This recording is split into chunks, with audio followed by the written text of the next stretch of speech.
औरत की यह चीज मनुष्य खो तो सोचिए, अगर औरत की सबसे बड़ी शक्ति, उसका वो खास गुण जिसे हम अक्सर नजरअंदाज करते हैं, खो जाए तो? अगर उसकी आवाज, उसकी सहज समझ और उसकी सूझबूझ पूरी तरह से मिट जाए तो? आज हम उस सच को जानने जा रहे हैं, जिसे जानकर आप अपने आसपास की दुनिया को एक नई नजर से देखेंगे।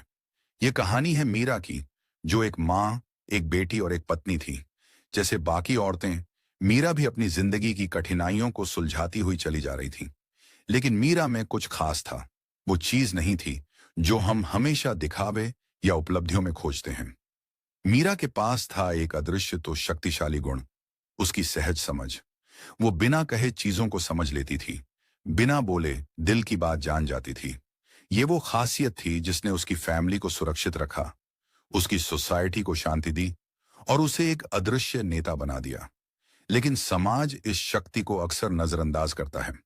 यह शक्ति कोमल, हल्की और चुपचाप होती है, जैसे वो ठंडी हवा जो धरती को ठंडा रखती है, लेकिन हमें तभी एहसास होता है जब वो चली जाती है। अब सोचिए, अगर किसी दिन हम औरत की इस शक्ति को खो दें, अगर हम उसकी सहज समझ और संवेदनशीलता को अनदेखा कर दें, तो क्या होगा? हम क्या खो देंगे? हम सिर्फ एक आवाज नहीं खो देंगे, हम मानवता के उस पहलू को खो देंगे जो हमें एक दूसरे से जोड़ता है। औरत की यह शक्ति केवल घर तक सीमित नहीं है, यह समाज, रिश्तों और हर छोटे बड़े फैसले में छुपी होती है। जब तक यह शक्ति कायम रहती है, समाज में संतुलन रहता है, हम एक दूसरे को समझ पाते हैं। अगर यह शक्ति चली जाए, तो हम इंसानियत को खो सकते हैं। अब सवाल यह उठता है कि हम क्या कर सकते हैं? कैसे हम उस ताकत को फिर से पहचानें? सबसे पहले हमें इसे सम्मान देना होगा। औरत का भावनात्मक बुद्धिमत्ता और सहज समझ किसी कमजोरी से कम नहीं है। यह एक अद्भुत शक्ति है। यह वही शक्ति है जो हमें हर रिश्ते में, हर निर्णय में सही दिशा देती है। यह शक्ति बिना तर्क के हमें सही रास्ता दिखाती है।